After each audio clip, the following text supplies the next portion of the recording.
Assalamualaikum warahmatullahi wabarakatuh. Salam sejahtera, salam damai semuanya. Kembali lagi di The One and Only Eikyo Media. Sebelumnya biar kalian gak ketinggalan seputar kita-kita, boleh kalian melipir ke akun Instagramnya aku di @winda_aulia04 dan tentunya Instagram Eikyo Media di @eikyomedia. Selama bertahun-tahun, beberapa karakter tokusatsu wanita telah meninggalkan pengaruh yang bertahan begitu lama dan kuat dengan background kisah mereka yang sangat tangguh terampil di layar kaca. Sekarang, Eikyo Media akan ngomongin tentang para wanita tangguh yang berpengaruh di awal hadirnya Super Sentai dan bagaimana sih kok bisa mereka mengubah seri tersebut menjadi kesan pahlawan yang setara.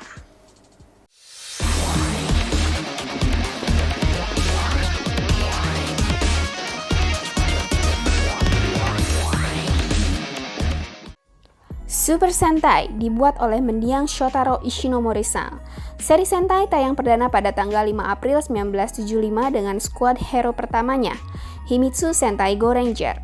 Ketika dunia terancam oleh organisasi jahat, sebuah tim yang terdiri dari 5 pemuda-pemudi berkumpul untuk mempertahankan Jepang. Mereka diberi kostum pertempuran khusus yang menjadikan mereka sebagai manusia super. Shotaro-san mulai berpikir bahwa ranah tokusatsu memang sudah seharusnya dihadirkan tokoh wanita di dunia nyata selepas perang, di dunia politik, dan lain-lain.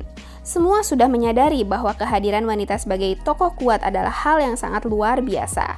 Dan akhirnya Shotaro-san mencetuskan ide bahwa dalam skuad Super Sentai hero wanita haruslah ada. Goranger menampilkan tokoh pahlawan wanita Sentai pertama. Dia adalah Peggy Matsuyama atau Momo Ranger yang diperankan oleh Lisa Komaki. Peggy adalah seorang analis kimia yang saat itu berusia 18 tahun. Dia juga merupakan seorang engineer dan ahli dalam bidang senjata khusus dengan fokusnya pada alat peledak. Ayahnya adalah seorang warga negara Swiss dan ibunya adalah orang Jepang asli. Dan oleh karena itu, Peggy juga disebut sebagai pencetus karakter toku blasteran. Awalnya nih dari dia. Dalam series, dia sering digambarkan sebagai orang yang serius dan juga membuat banyak orang kagum karena keahliannya. Toei Company lewat karakter Peggy langsung menetapkan standar yang tinggi untuk pahlawan wanita Sentai. Sebuah gambaran masa depan Sentai wanita yang digambarkan kuat dan sangat cerdas. Meski kenyataannya semakin kesini, banyak juga karakter Sentai cewek yang jadi konyol. Setelahnya di musim ke-8, dalam Children's Bioman, Sentai juga membuat sejarah baru dengan mendebutkan Yellow Ranger wanita pertama. Dia adalah Mika Koizumi atau Yellow 4, yang diperankan oleh Yuki Yajima. Bioman terdiri dari 5 anak muda yang mempunyai partikel bio kuat. Mereka ini bertugas untuk melindungi bumi dari organisasi jahat bernama Neo Empire Gear.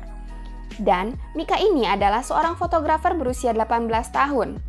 Meski awalnya dia ragu sebagai member dari Bioman, tapi karena dia mempunyai misi lain yakni untuk melindungi hewan di Afrika, dia akhirnya mau dan berubah menjadi Yellow 4. Yellow 4 lalu menjadi karakter ikonik dalam series Bioman karena kematiannya yang tragis dalam series.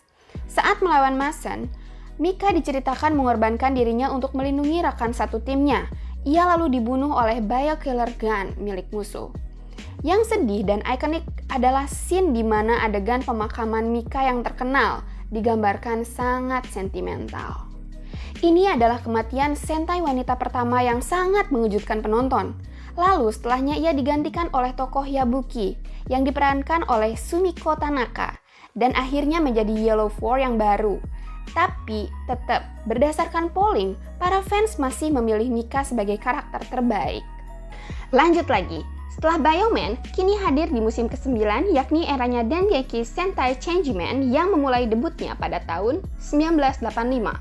Sentai putih wanita pertama hadir di series ini. Dia adalah Sayaka Nagisa atau Change Mermaid, dimainkan oleh Hiroko Nishimoto. Pasukan Changeman ini diceritakan sebagai mantan anggota militer Jepang yang dipilih oleh pasukan pertahanan bumi untuk mengalahkan musuh kuat yang akan menguasai bumi. Sayaka adalah mantan perwira angkatan darat di bumi yang dikenal sebagai ilmuwan jenius. Dia selalu menganalisa situasi dengan tenang dan merencanakan strategi yang sangat brilian. Dan keberadaan Sentai wanita terus berlanjut sampai saat ini, di mana Haruka Kito dalam Bond Brothers sering dihadapkan di situasi yang sangat inline dalam pentingnya alur cerita. Yellow centris terjadi dan begitu mempengaruhi banyak cerita dalam Bond Brothers. Setelahnya juga lalu muncul banyak sekali ide-ide di mana Sentai wanita juga mendapatkan form upgrade yang sama seperti form Sentai pria. Lalu di banyak kasus juga kita bisa melihat bagaimana Sentai wanita banyak memutuskan hal penting dalam beragam keputusan di lapangan. Meski memang komando masih ada di Sentai merah atau sang leadernya. Di era terbaru ini, karakter Sentai wanita juga banyak mengisi plot-plot penting dalam kebutuhan cerita Sentai. Tidak harus semua di lead Sentai pria. Shotaro-san dalam draft awalnya menulis bahwa karakter wanita adalah hal yang sangat penting. Dan akhirnya Shotaro-san bisa membuktikan bahwa wanita bisa menjadi karakter yang sama kuatnya dengan pria dalam Sentai. Mereka bisa menjadi rekan yang tangguh. Hal ini juga menjadi cara bagi Shotaro-san untuk mengkritisi budaya patriarki yang sangat kolot di Jepang, apalagi di era Jepang tahun 1970-an ke belakang. Kisah yang unik juga terjadi di mana karakter Kaoru Shiba adalah Red Ranger, wanita pertama yang tampil di serial Super Sentai series. Namun, secara alur cerita dia bukanlah Red Ranger wanita pertama di Super Sentai, atau Shinken Red, wanita pertama. Yang asli adalah karakter Sakuya Shiba.